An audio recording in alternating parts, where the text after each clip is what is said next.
Hi people, my name's John Webb and this is the beginner's guide to sea fishing. Now there's nowhere better to start out than safety. The sea can be a really dangerous place, and no matter how much of a good swimmer you are or how much you think you know it, anybody can get caught out at any time. Some of the things that you have to look out for is when fishing low tide, the water can fill in behind you through little channels and get you trapped. You don't want this to happen. So always be familiar when the water's filling up behind you, not to get trapped off by the water flooding in. Another thing is the swells. When fishing off rock marks, the swells could quite easily wash you clean off the rocks and you are not getting back out. Safety is first. Everybody wants to come back from a fishing trip. When fishing estuaries or places like the Menai Straits where there's a very strong current, definitely don't want to be wading out into stuff like that, because you cannot underestimate the power of the sea and it will quite easily wash you away.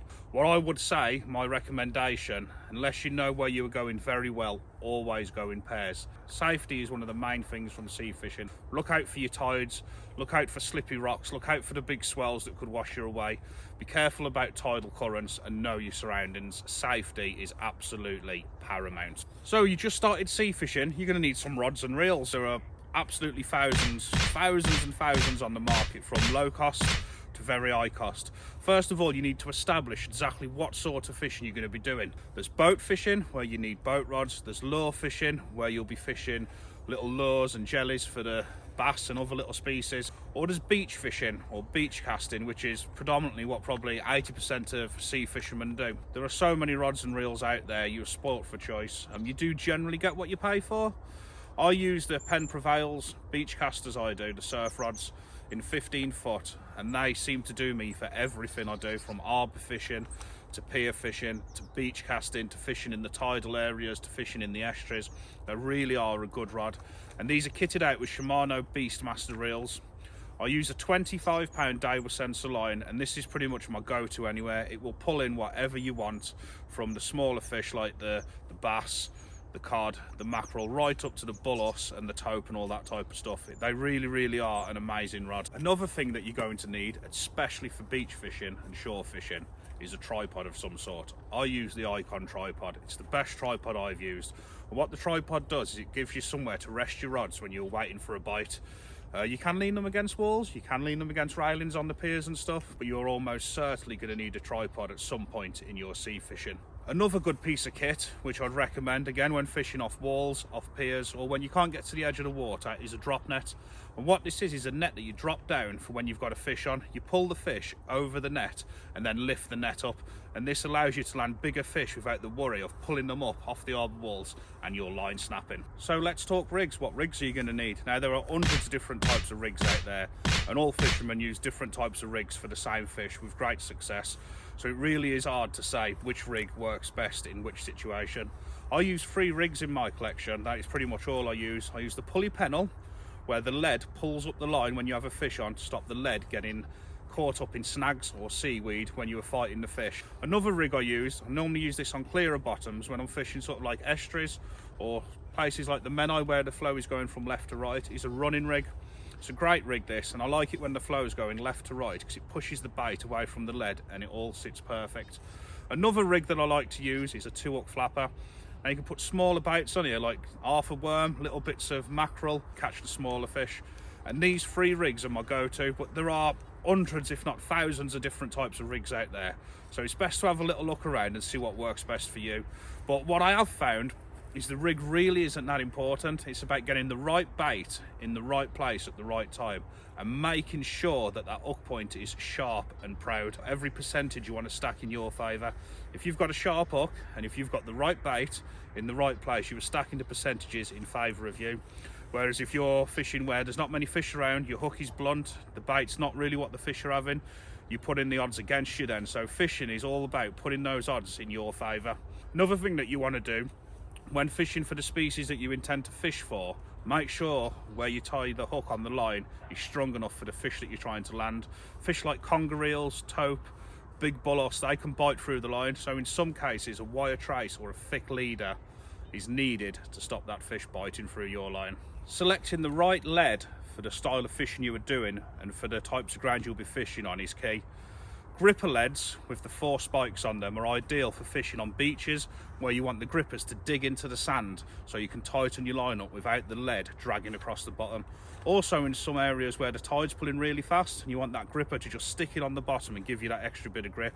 Now if you're just dropping down the side of an arbor wall or fishing close in where there's not much flow or anything, you might get away with not using a gripper lead, but I use grippers for pretty much all my fishing. It just allows that lead to sit properly on the bottom without it dragging around.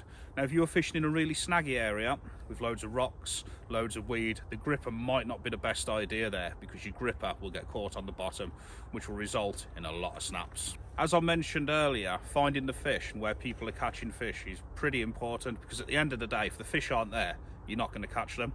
Now there's a few ways to do this. I often look on YouTube and on forums and see if people are catching fish from certain areas, and if I see good catch reports, then obviously I'm going to want to go there. But nothing beats local knowledge, speaking to the local fishermen. Of course they might not tell you exactly what's there. It can be quite secretive, the sea fishing world, and rightly so if people have put the time in and found the fish. But it is best asking local fishermen, because local knowledge is key. Also asking in the local tackle shops. Every tackle shop I've been into has been really helpful, letting me know the local spots and what fish are coming out from the local areas. So do not ignore local knowledge. It really is, in my opinion, the best way to find out where the fish are. And as I said earlier in this video, if you've got the right bait in the right place with a sharp hook, you know, if that fish comes along and snuffles it, then your chances of catching that fish are extremely higher than being in the wrong place with a blunt hook with the wrong bait. So get them odds stacked in your favour, you will catch more fish. It's also important that you know the legal size limits for fish that you can take home and the seasons and the months which you can legally take those fish home. Nobody wants to get in trouble and nobody wants to damage the future fish stocks. It is important that you only take home the fish that are above size and are in the right season to take them home. Now this can easily be checked online. You can check every type of fish, what months you're allowed to take them home and what size limit they have to be. And you can also check the habitats in which fish live in. Certain fish will live in different habitats. Some will prefer slack waters, shallow sandy beaches. Some will prefer really deep, weedy, rocky places. So before going after your target species, it's always best to have a little bit of a research on that specific fish to work out where they are, what type of baits they use, whether you can take them home and whether they are in season to take home. Because looking after the future fish stocks is so important.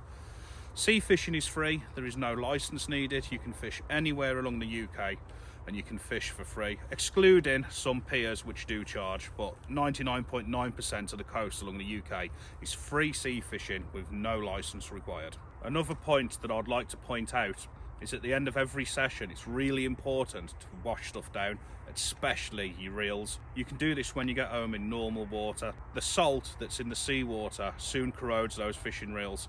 Gets in the gears, it gets in the mechanism, and it will soon corrode them and they will stop working. So it's important to wash your gear down after use. I can't stress how important this is. So this was my very simple and easy to follow guide to starting sea fishing. Of course we could go into so much more detail about the habitats of the fish, so much more detail about rigs, venues, and about tackle, rods and reels, but I just wanted to give a quick and easy guide. Get yourself a rod and a reel, get yourself a drop net, get yourself a tripod, get that right bait in the right place with a sharp hook and you're going to catch fish. It's as simple as that. A few other things you might want to take on board if you're going out at night: a good head torch is essential, a good set of boots, good set of waterproofs, and don't forget the main thing is have fun and be safe. See you all on the beach sometime.